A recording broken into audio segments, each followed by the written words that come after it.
Şeytan bizim düşüncelerimizi oxuya bilərmi? Bu sual çox insanı narahat edir. Bəzən elə olur ki, ağlımızdan keçən bir qorxu, bir zəiflik, bir fikir sanki dərhal hədəfə çevrilir. Elə bir kimsə beynimizi oxuyur. Bəs bu necə olur? İslamda cavab çox aydındır.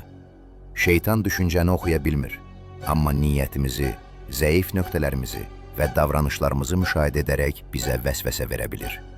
Yəni sən nə düşündüyünü demədən o bunu bilmir.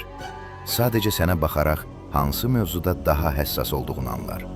Necə ki bir insanın qorxusunu, həyəcanını və ya zəifliyini baxışından, davranışından anlamaq olur. Şeytan da insana bu şəkildə yaxınlaşır. Əsas gücü budur, vəsvəsə vermək. Yəni qəlbinə şübhə, qorxu, pis fikir atmaq.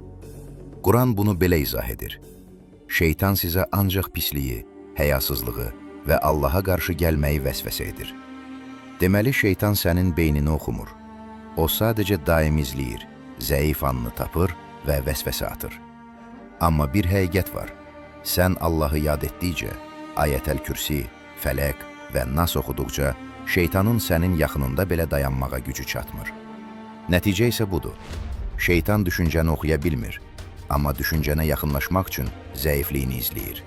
Qorunmaq isə çox asandır. Allahı xatırlamaq yetər.